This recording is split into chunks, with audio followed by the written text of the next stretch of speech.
Olá, uma boa tarde, em especial. Eu quero saudar os alunos da ETEC, os professores da ETEC de Caraguatatuba, que agora nos assistem pelo canal do YouTube da nossa escola.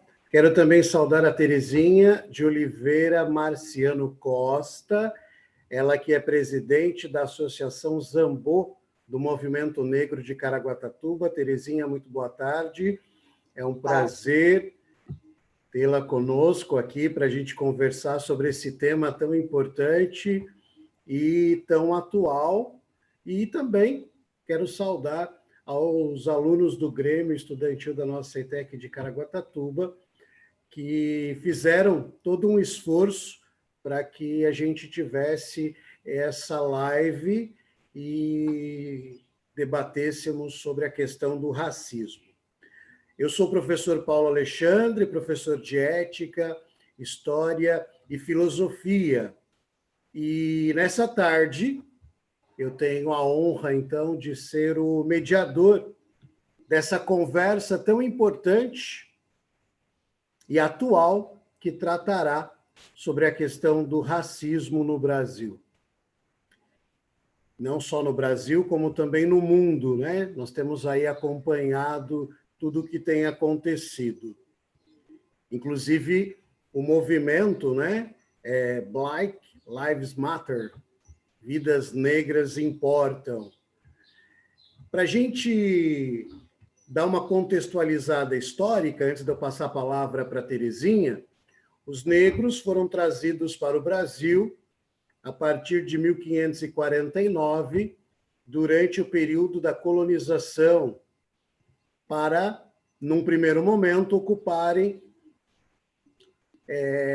o trabalho nas fazendas que cultivavam a cana-de-açúcar, até porque na África os negros já realizavam esse tipo de trabalho. E os portugueses, então, buscaram nos negros a mão de obra para ocupar tais postos de trabalho. A partir daí, se estabeleceu o tráfico negreiro, uma prática que atravessou séculos e que forçou diversos negros a saírem de seus locais de origem para terem os seus corpos escravizados. Além da demanda econômica, a escravidão também foi justificada pelo discurso religioso cristão da época, que dizia que a experiência escravocrata era um tipo de castigo que iria aproximar os negros do cristianismo. Aqui no Brasil, a força de trabalho dos negros foi sistematicamente empregada pela lógica do abuso e da violência. As longas jornadas de trabalho estabeleciam uma condição de vida extrema, capaz de encurtar de maneira bastante radical os anos vividos pelos escravos. Ao mesmo tempo, a força das armas e da violência transformavam os castigos físicos em um elemento de dominação. E aí a gente vai percebendo o longo tempo, o longo período de trabalho, né, de escravidão aqui no Brasil. Eu vou encurtar um pouco a história para que a gente possa começar a debater. A partir do século XIX, com a Lei Áurea, nós temos a alforria dos negros. Isso na teoria, na prática, a gente sabe que, infelizmente, não foi bem assim o que aconteceu. Mas temos, então, os negros que ainda hoje são maltratados, sofrem todo tipo de racismo, e a gente precisa debater, discutir, conversar sobre este tema. Por isso, ao falarmos sobre o racismo, e para aprofundarmos o assunto, eu gostaria de convidar, então, a Terezinha, que ela está lá se ajeitando, para a gente conversar, debater falar de um assunto atual, importante, que demanda de todos nós uma reflexão bastante aprofundada, bastante séria. Terezinha, boa tarde mais uma vez. Seja bem-vinda. E eu passo a palavra para você. O que você tem aí para nos... Agradeço o convite, né, da Escola ETEC. Agradeço aí em nome da direção, né, que é a Adriene, a Regina, que está sempre à frente, né, a Giovana, que é aí a nossa representante do Grêmio, né, que também é uma jovem com uma responsabilidade, a gente vê que ela leva muito a sério essa questão, né, de responsabilidade pelo cargo que ela tem e até pelo comprometimento que ela tem também com essa questão racial. A gente tem, né, acompanhado, fizemos outras lives e a gente vê bem esse comprometimento dela e até entende o papel dela dentro da sociedade. Então, a gente está entrando numa questão do racismo, mas eu fiz a gente está fazendo um trabalho aqui na Zambor, né, que eu, como presidente, vocês já falaram aí, é uma abordagem conceitual da questão de noções de raça, racismo, identidade e etnia, né, do professor Kambegele Munanga, né, é uma pessoa, né, é um intelectual que maior nome que nós respeitamos aqui no país, que ele é da USP, e aí ele traz para a gente esse conceito que a gente hoje aborda, essa questão do racismo, mas a situação ela é muito mais além do que a gente, às vezes, nós queremos até fazer, a gente faz essas discussões, os movimentos negros estão aí, né, de luta, de resistência, mas ela vem de uma palavra que ele falou, isso aí foi uma coisa que aconteceu, um conceito que veio até mudando, que ele nasceu na Itália, né? Que até ele colocou aqui para a gente, né? E ele era uma palavra que ela foi se ao longo se modificando da maneira que as pessoas entendiam, né? Então depois ela foi estudada nas ciências naturais, que era o conceito de raça, mas eles usavam isso dentro do zoológico, na zoologia, que eles estudavam por aí né? E na botânica para classificar as espécies também de animais e vegetais, né?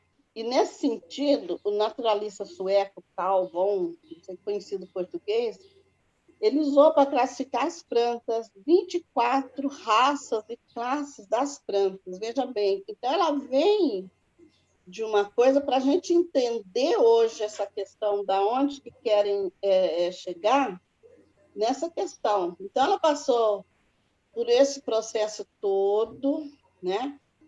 E hoje a gente às vezes fala, quando nós falamos, até quando o senhor colocou aí, professor, o negro, né? Ele veio, né? Mas ele foi arrancado da África, né? Ele foi arrancado da África e veja bem, e eles tinham o sentido da própria igreja de dizer o negro não tem alma, ele é coisa, né? Não era considerado gente porque não era religião, não era da religião cristã na época, era o catolicismo que dominava, né? Então, tudo isso, por assim, há uma classificação de levar por hoje que é a mesma coisa, porque se ela vem de uma origem, que vem para classificar uma planta, depois um animal, e aí entra, né? Também, quando começou de se colocar aqui, era para mostrar, olha, é um pessoal que não pensa, planta não pensa, animal não pensa, né? Então, tudo isso ela tem uma origem muito forte lá atrás. Ele coloca para a gente, né, essa questão. E que, para que entender essa coisa que hoje acabou ficando aqui no Brasil, né? E que a gente fala a questão do racismo, a gente fica muito em cima só do negro, né? O preconceito, a gente só pensa no negro, mas nós temos outros, né? Outros grupos que também sofrem a discriminação, o preconceito, né? E que isso não é muito se falado, né? E até a gente estava vendo essa questão hoje, nós estamos passando por um período assim de muito o racismo, o preconceito e o ódio, né? Que nós estamos vivendo, na verdade, um momento de muito ódio. E esse ódio, ele vem também de uma forma que a gente sente na pele, principalmente as religiões de matrizes africanas, que elas sentem na pele pela até hoje se destrói, né? A gente não lembra assim, o nome mas é um símbolo que tem dentro das religiões de matriz africana, que fosse como fosse para nós aqui católico, a Nossa Senhora ou a própria Bíblia, alguém chegasse na frente, destruísse, derrubasse, jogasse no chão, queimasse. Isso está acontecendo no Brasil, né? A imprensa até não divulga muito. E esse ódio, ele vem em cima do negro, porque não é pela religião em si, é por ser uma cultura de negro, né? Ô, Terezinha, deixa eu fazer aqui uma Isso é muito... observação. Eu acho que você trouxe uma informação aqui muito pertinente, importante, quando você diz que o racismo ele não é sofrido apenas pelos negros, mas o que a gente percebe é que para os negros o racismo ele é mais visível. Daria para a gente tentar dizer qual é a causa disso? Por que que para os negros o racismo ele é mais visível e para os outros grupos ele não é assim tão visível, não é tão aparente? Qual é o diagnóstico? Qual é a causa disso? Olha, a gente vê a nossa Constituição, que ela passa assim, né, dizendo, olha, os direitos são iguais para todos, né? Isso aí é uma coisa que a gente questiona, porque nem nós somos todos iguais também, né? Então tem essa questão. E nesse país, além do negro sentir muito em cima do racismo, do preconceito, ele tem também um fator aqui no país que é o econômico. Esse é um fator também econômico. Mas aí, se você pega ao longo da história, né? E quando esse negro chegou no país, né? Lá E aí, o que acontecia? Se falasse a mesma língua, ou era da mesma etnia, eram separados, já para dificultar a comunicação. Aí vinham as leis, existiam leis, que era a lei da terra, que foi proibido, né? A leitura, a escolaridade para o negro era legislação, era proibido negro aprender a ler, escrever, né? Ter sua terra. E isso tudo é um fator que já faz com que já se nasce hoje a gente passando, nós ainda estamos vivendo a sequela disso. A sequela ela está aí, hoje ela aparece um pouco mais. Por quê? Porque hoje a gente conseguiu ter, ao longo da minha escolaridade, a gente não tinha referência. A nossa referência sempre foi branca. E à medida que a cultura, quem escrevia era o opressor, então ele conta a história do lado da visão dele. E essa política também ela era feita com a visão europeia, principalmente que até hoje nós temos essa educação. Porque o grande problema que a gente tem ainda hoje é a gente lutar, essa luta que a gente tem, mas a gente está lutando dentro de uma cartilha que foi colocada para nós, uma cartilha de branco. dentro da visão dele, que você só pode falar que você sofre se você está na pele. Então, isso é uma questão séria que a gente pensa, mas deve anos, mas até para você ver, a Lei 10.639, que vem para essa questão da reparação, até que está dando essa oportunidade da gente estar conversando, ela vem por quê? Porque os movimentos negros teve a resistência, vem na luta, estudando, e muitos hoje a gente tem um pouco, não é muito, nós temos muito pouco intelectuais negros, militantes, e que está fazendo essa leitura, né? Então, essa leitura, gente, hoje nós estamos assim, tendo um pouquinho dessa leitura que nós estamos usando aqui, mas há uma necessidade de ter mais professores negros, mais pessoas, e não que nos outros cargos não seja legal, mas que os cargos de decisões sejam de pessoas negras, porque aí tudo mostra, nós temos hoje o IBGE, nós somos mais de 50% e quase 54% já de negros, segundo a IBGE, e a gente não tem ele nos quadros de decisões. Verdade. Né? É verdade. Então, é uma questão assim de política pública mesmo. Né? Então, hoje nós temos filósofos, nós temos sociólogos negros que estão dentro de universidade, mas ainda são muito pouco para a gente estar levando essas discussões, né? Mas não seja fácil, mas aí que entra a questão das resistências, né?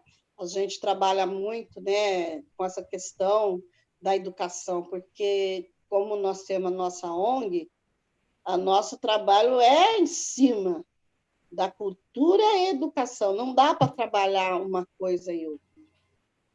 Então, a gente trabalha muito isso, com rodas de conversa com os jovens de periferia, incentivando a estudar, como hoje nós temos até aluno que já passou aí pela ETEC e que hoje está no 4º ano de Sociologia na Unesp de Araraquara, nós temos outros, né? Ele só hoje não está aí na live porque ele está aqui em Caraguá, mas é justamente o horário que ele também está tendo aula, né? Legal. Então, a gente tem, assim, nós estamos assim, plantando, né, para esse pessoal ser o igual por igual, porque a educação que nós tivemos, negra, a gente teve uma educação assim, olha, seja bonzinho, os pais nossos prepararam nós para ser empregado, funcionário. Nenhum pai, né, assim, no nosso caso, preparou a gente para ser doutor, para ser engenheiro, para ser chefe, para ter sua empresa. Então, tudo isso vai sendo achatado em cima da coisa. E é muito difícil, a gente vê também hoje pelas concorrências, nós temos depoimento de jovem que tem uma senhora capacitação, é muito mais competente, e quando ele é escolhido no emprego, ele não é escolhido. A gente tem bastante depoimento disso, né? Então, esse racismo, esse é velado, né, o que a gente tem no Brasil. E Verdade. agora nós estamos tentando tirar debaixo do tapete. Vamos falar. Porque eu tenho pessoas que ainda falam para mim, mas por que você fala de racismo? Eu não tenho preconceito. Eu falo, olha, hoje eu tive uma live de manhã com os alunos de uma escola particular. E aí eu estava falando para eles perguntaram alguma coisa e eu estava falando para ele por que ele está numa escola pública? Porque a vida fala muito assim, daquilo que a imprensa coloca, né? Ué, por que você não estuda em escola pública? Olha a resposta que eles me deram, né? Assim, olha, desculpa. Não, porque a escola é fraca, o ensino não é bom. Tá bom. Aí o outro falou, não, porque os professores, olha só, os professores de escola pública, não tem muita, assim, ele não quis usar a palavra, mas assim, ele não se preocupa muito porque ele já tem um emprego garantido, entendeu? Ele tem né? Ele não vai ser mandado embora. Olha como é distorcida a questão, né? Eu falei, Ah, ó, demais. é demais, né? Você vê, aí eu estava tentando ver com eles aonde está a culpa, é sempre assim, do mais simples, que a escola, o professor. Eu falei, não, o mesmo professor que dá aula na escola pública é o professor que dá aula para você, né? Aí eu falei para eles, por que que você vem na escola? Nenhum respondeu para mim. Uma turma assim, já de ensino médio, né? Falei, por que que você vem na escola? Ninguém respondeu. Eu falei, mas tem que ter um motivo por que que você vem na escola, né? Porque aluno é exceção, não gosto, eu não vejo nenhum aluno falar, eu amo ir para a escola, eu adoro ir para ficar na escola estudando, eu adoro estudar, né? Nenhum também respondeu. Eu falei, por quê? Porque você tem por trás um pai, uma mãe, que provavelmente, até para pagar essa escola particular sua, trabalha muito, mas junto de vocês, vocês têm uma empregada doméstica, vocês têm lá o motorista, o jardineiro, a avó, né? O pai, a sua mãe, a avó dos dois lados, tia. Você, olha quantas pessoas estão atrás de você exigindo que você vá para a escola. Porque eles sabem que a importância de você hoje estudar para amanhã. Agora, enquanto a criança, o adolescente negro, e da periferia que a gente está falando, que é uma grande massa que está na periferia, é negra, então, eles não têm isso. A mãe sai cedo para trabalhar, vai para casa para cuidar do filho do patrão, né? Então, esse jovem fica em casa. Qual jovem sozinho que vai pensar, ou a criança, eu vou para a escola, eu vou brincar, eu quero soltar pipa mesmo, eu quero ir para a rua, né? Então, há essa dificuldade, eu falei para eles, né? Até se entender o adolescente, a criança, ele precisa de um direcionamento. E hoje, infelizmente, grande parte desses pais não tiveram isso e não estão tendo condição de dar isso para os filhos. Por isso a necessidade de se criar políticas públicas para que todos, sem exceção, possam ter aí a possibilidade, né, depois lá na frente, de uma vida melhor. E a gente percebe que, infelizmente, muitas vezes, quando a gente vê brancos e negros, a gente percebe aí uma grande desigualdade, né? E aí é Sim, interessante, Terezinha, que você tocou num outro assunto que eu acho muito legal, né? Quando você disse assim, nós não temos uma referência na educação, uma referência negra na educação. A história, e eu como professor de história posso dizer isso, né? A história, de fato, ela é sempre contada a partir do prisma de quem vence, nunca é. a partir do derrotado. Quem dera que a nossa história aqui no Brasil fosse contada a partir do índio, a partir do negro, né? Que foram na prática os derrotados, né? Mas a nossa história ela é contada sempre a partir do prisma europeu, o que é uma grande pena, né? A gente tem uma perda cultural aí enorme e é algo que a gente teria que pensar. Terezinha, só antes de voltar a palavra para você, eu queria dizer aos alunos da ITEC, aqueles que estão nos assistindo, que a nossa live está sendo gravada, mas você pode enviar a sua contribuição. Coloque aí nos comentários o que você está achando, está gostando, coloque aí o que você pensa, o que você não pensa, porque tudo isso será tratado numa live posterior. Participe. O grande objetivo dessa live é a participação de vocês que agora estão nos assistindo. Ô, Terezinha, você falava aqui da associação, você é presidente da Associação Zambô aqui de Caraguatatuba, e eu acho que é uma curiosidade para mim e para muita gente. Eu queria que você falasse um pouquinho o que é a associação, qual é o objetivo da associação, o que vocês fazem, o que vocês não fazem. Conta um pouquinho para a gente aí de como começou a Associação Zambô aqui em Caraguá. Ótimo, boa pergunta. Então, a Zamboa ela aconteceu por volta de 1999, por aí, A gente sentia, nós participávamos de sociedade amigo de bairro, participava de pastorais afro, né, que tem dentro da Igreja Católica, alguns movimentos de quilombo, que a gente nem tinha muita noção, mas vamos lá ajudar, né? Era mais ou menos a coisa assim, a gente sentia que tinha que estar ali. E depois nós começamos, dentro desses grupos, acabou tendo uma identificação de algumas pessoas, né? E a maioria nossa era aqui de Caraguatatuba.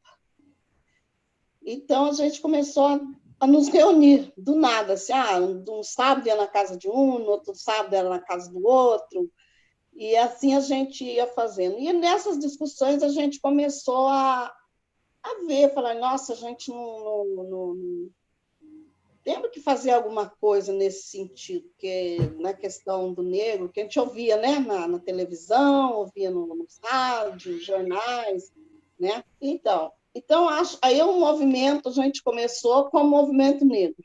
Aí nós reunimos, ia para São Paulo, conhecer, né, porque a gente não tinha uma referência aqui embaixo, veja bem, a gente não tinha essa referência, nós somos negros, né? E aí nós começamos a ir em São Paulo participar lá das reuniões, entender. E eu tinha um irmão meu que já é falecido, ele já participava, estudava na Faculdade de Sociologia Política, lá no Lar de Santa Cecília, e eles estavam também no início. Então ele falou, reúne aí o pessoal, a gente vai aí. E assim foi acontecendo. Ele veio, fez as primeiras reuniões acompanhando a gente, e aí nós fomos também buscando, lendo, participando, né? E aí começamos a entender a nossa negritude, que até então nós não tínhamos conhecimento da nossa negritude. Veja bem, isso aí eu estou falando uma coisa já, né? Eu, quando comecei a minha militância mesmo, ouvia ele falar e tudo, mas a gente não tinha, eu já estava com 40 anos, eu não tinha noção. Para mim era tudo igual mesmo, né?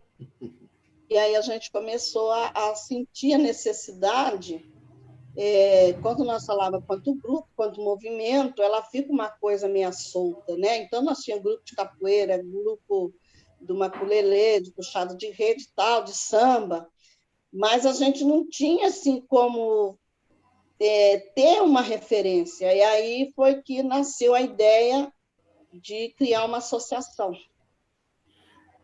né? Aí nós levamos mais de um ano pensando bem, vendo o tamanho da responsabilidade, né? E decidimos formar uma associação. Que Então legal, foi aí que nasceu a Zambu. Ela nasceu muito em 2000, né? E a gente, durante esse tempo, nós só temos trabalho. Eu, através da Zambu, eu aprendi muito, porque eu fui conselheira do Conselho da Comunidade Negra do Estado de São Paulo por 8 anos. Lá eu aprendi muito mais para aplicar aqui. Quando eu saí de lá do conselho, né, do meu mandato, eu consegui colocar 5 pessoas bem atuantes, de quilombo, né? Entraram no conselho também, que fez um papel importante para nós, né? Um aqui de Caraguá, o outro de Ubatuba, umas meninas de outras, do estado aí de São Paulo, e que hoje está até à frente, que é a Alessandra, hoje ela está à frente ela é vice-presidente do conselho.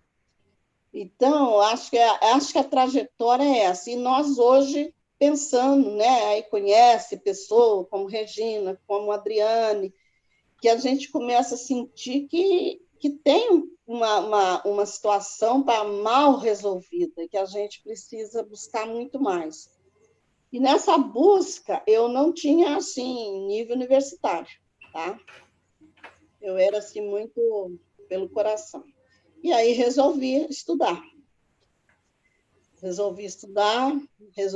Aí fui fazer história, aí a coisa, aí realmente foi assim, o divisor de água para mim, a partir do momento que eu entrei numa faculdade, e que aí realmente eu pude entender, né, toda a dinâmica, como que ela funciona, e a gente hoje trabalha muito educação e cultura, porque nós incentivamos muito os jovens, que a gente tem agora parou com essa pandemia, nem todos eles têm um aparelho celular ou internet, fácil acesso, né?